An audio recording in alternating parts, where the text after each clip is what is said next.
couldn't even write an article about it, a chapter in the book, because it would jeopardize their job. Insane.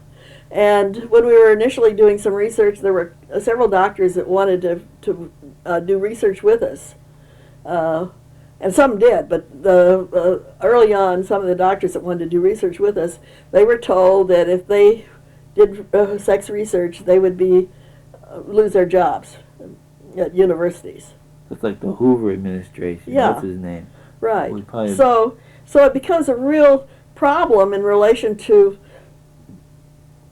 in most doctors, up to about 1970, no doctor, well, I take it back. In about 1970 or 72, we lectured at the medical school in Indiana. They had a week-long program for doctors who came from all over the country to the program. We were the only one that talked about normal sex. Everybody else, they talked about, homosexuality. Well, that's okay, but more people are involved in heterosexual, everyday sex and one program was on what to do with a seductive client or patient, and what to do with the fetishist. There were those kinds of things that you don't get very many people They're involved. like a small segment of what anybody should really know about. That's right. Well, we did a lot of psychological testing because both of us had psychological backgrounds. I'm actually a social psychologist, but I do have a degree in human sexuality. But we gave people a test, which was a schematic drawing, just a ordinary, everyday kind of thing. It wasn't anything fancy, of male genitalia and female genitalia with little lines, and you were supposed to identify what was what. Yeah. Couldn't figure it out. No. If a man doesn't even know where a clitoris is, how's he ever supposed to do, or a vagina, how's he supposed to do anything with it? Unbelievable. And we had not only people who had problems, but we did that with people who didn't have problems. That is, they should have known. Sure. Just as an education, as a means to educate. So, but where do you get education? Where do you go to learn about sex? It's a learned behavior. Where do you learn? It's like, breathing, eating, walking, sleeping. All those things are learned. You have a propensity for them, but you have to learn to have a pattern of sleep. You have to learn to eat. Otherwise, it's any nursing woman will tell you it's real trouble in terms of getting the baby to learn to nurse. And defecating. Bowel and bladder control you learn to do that. And sex is one of the things you learn, but where do you learn it? You got to learn it on your own, I guess. Well, that's why kids 12 years old are having sex. They're trying to learn it. Yeah, they're trying to learn. Why do you think you have pornography? Why do you think you have prostitutes? That's because in countries where those things are illegal, you have many fewer, you don't have the sex crimes that you have in the United States. Where it's illegal? Denmark, Scandinavian countries, and so their sex crimes are practically nil. Wow. And so, That's amazing. They did. It's not that I'm for pornography. It's not that I'm for prostitution. But if this is the only way they're going to learn, well, that's what you have to have. It's the Elizabethan taboo hasn't released its grip, at least in the Western world. They're still suffering, and because of it, you got these warped perceptions.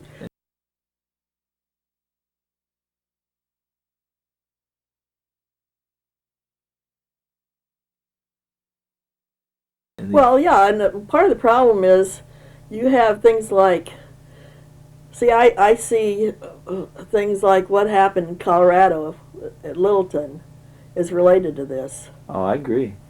Here you have two young kids that are probably, scared to death in terms of sex, and I'm supposed to know all this, and you have a real high suicide rate among young kids. Well, Their only reference point was that new movie, Romeo and Juliet. They watched Romeo and Juliet, and in it, they tried to do it. Today, all the movies have to do with killing and sex, and it's tied together. I mean, that's what I saw last night when I went to the movie. I mean, it was a weird movie. I'm going to have to see it again. What was it? I don't even know the name of it, but it was, it was killing. That's all they do. I mean, she'd take a guy to her room and then kill him, and one after another. And then the guy started killing people. I mean, the guy that was interested, who was following her around, started killing people. I mean, it was, and it was definitely tied in with sex. Yeah. So they were all sex crimes, but and you get certain kinds of behavior develops because, for instance, if you spank a child and you do it on a consistent basis, that can produce arousal. Well, when they become an adult, that's how they get arousal. You have to be spanked because that's the way that they've learned. Wow. I mean, one of the things that we did was we had to work with people who wanted to change their pattern because they couldn't have orgasm with intercourse, or they had some other form of gratification. They want to learn how to have intercourse because that was what was expected when with a partner. So, so we did a lot of that kind of work. The main area that I really liked to work in was the single males who were virgins. Oh, I mean, there's a high suicide rate among single males that are virgins. Because they're so frustrated? Well, they don't know what to do, and that's right. They're scared. They don't know what to do. And believe me, they don't know what to do. They're completely lost. Because they're completely lost. I read a study about monkeys. Monkeys who were taken away from their parents at birth. And held in captivity, and they're completely retarded. They don't know what to do. And completely retarded and frustrated. That's right, frustrated and very aggressive. Fight. Lots of fighting. That's why I say, it's all of the violence and everything that's going on, I see as being related to this area.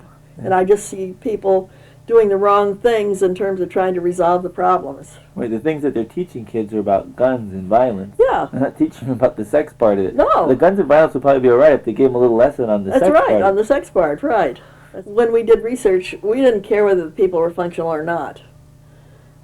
Because if you just see functional people, you don't know what happens with people that are not functional. Most people that have done research just take functional people. We took everybody, no matter what. Okay, we want to see what you do. Okay, well, then we could see where they're frustrated. We could see what they tried to do, and we could see the difference between those that functioned and those that didn't function. So when we did therapy, we knew how to help people. Because we knew when they told us we didn't have to see people that we worked with in therapy, because we knew from our research sample what was happening when they talked to us. Most women are not physically, don't have enough physical stamina to reach orgasm. It's a physical activity. It takes a lot of energy and effort, myotonia, and they got tired and quit. And most people don't know how to have orgasm. That is, once you learn how to have orgasm, you can have orgasm in a couple of minutes. But until you learn how to have orgasm, you do all kinds of stuff but don't get there. And then they change around trying to do different things because they think it's supposed to happen right away, and it doesn't. They try something else. So we worked with a number of people in the research lab because we hooked them up with their equipment and then made suggestions to them. Okay, and then we could see when they were moving towards orgasm. Where breathing is the least, the area of least, you can either hold your breath, you can breathe rapidly, or you can breathe normally. So it's the least it's the least predictable in real life, but it's the easiest way to get a person orgasmic. Because what you do is you have them change their breathing pattern. And some people have orgasm by breathing very rapidly. And some people hold their breath, and some people breathe normally. So what you do is you start working with their breathing pattern, and then as they move towards orgasm, you say, well, continue doing what you're doing. You're moving along fine. Otherwise, people quit too soon in terms of what they're doing because they don't think they're getting any place. So you basically mark the breathing that's occurring during that period of time where they're reaching orgasm and say, stay with that breathing? Well, yeah, stay with that breathing pattern if it's moving them towards orgasm. Some people will breathe rapidly and then they will hold their breath. But what you do is you try and get them to, if you're telling them they're moving towards orgasm and they're doing fine, just continue doing what you're doing, then they'll move into and have orgasm. It's because they don't feel that they're getting any place. It takes some people an hour to have orgasm. We had one research subject that we ran for about 5 years. The first time we ran her, she didn't have orgasm at all. But every time we ran her and monitored her in the laboratory, she was a research subject, it didn't take as long. Now she has orgasm 2 or 3 minutes. Well, once she learned how to have orgasm, then she moved towards it, and it was, so she became more comfortable with it. And initially, there's always, when there's strangers in there telling you what to do when you're at a sexual, I mean, you have some, reluctance. Oh yeah. I remember one woman that she'd been through 3 women's groups someplace else, I don't know where, and she came down and talked to me, and I said, well, we couldn't offer her anything except monitoring in the laboratory if she wanted to go in the laboratory. And because the women's group should have helped her, because women's groups, they often masturbate in front of each other. So we put her in the laboratory, and she'd get close, and then she'd quit. So we suggested we leave the room. And once we left the room, she had no trouble having orgasm. Our problem was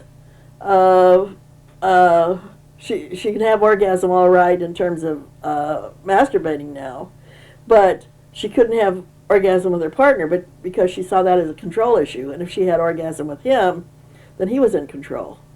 Wow. I mean, this... It was all in the mind. Oh, yeah. Oh, yeah, it's a very tricky area. Sex is a very interesting area to work in, believe me. And working with people is, you help them understand what they're doing. We never changed anybody's behavior. All we did was show them what they were doing. This is what you're doing. Now, if you want to continue this way, you have a right to be dysfunctional. Nobody says but this is what you're doing, and so as long as you do that, you're going to have difficulty. And control issues are a big problem, especially with women. Well, feeling not worthy. Poor self-concept. One of the things we did was work with self-concept. I'm not worthy of having orgasm. Okay, what's wrong with him that he likes me? There must be something wrong with him. That's interesting. I mean, there's all these kinds of really interesting kinds of things that go on. So, it's what we had to teach people was it was not their responsibility to bring their partner to orgasm. The person who is going to have the orgasm is the one that should have the orgasm. It's your own responsibility. It's your own responsibility. If you want to have orgasm, fine. If you don't want to have orgasm, forget it. Don't, because but you do that to yourself. You prevent yourself from having an orgasm. And it's not somebody else's, not some guy's responsibility to bring you to orgasm. And and because most women, that's their attitude. He's got to bring me. He couldn't do it for me. Yeah, that's right. If he can't do it, I will find somebody else. And you find that in marital relationships. I don't have orgasm with my husband. It's just because or I must be in love with somebody else because I have orgasm with them and not with my husband. Well, but that's a control issue. They'd divorce their husband, married this other guy. They're going to have the same trouble. I mean, it's going to be... Repeat the same pattern. That's right. Repeat the same pattern. What about spontaneous orgasms? What's the greatest number of spontaneous orgasms? 135. What? For a female, 17 for a male. My God, 135? 134. I guess it's 134. Yeah, within a short period of time, within an hour, and it's probably considerably less than an hour. Well, she bicycled 5 miles.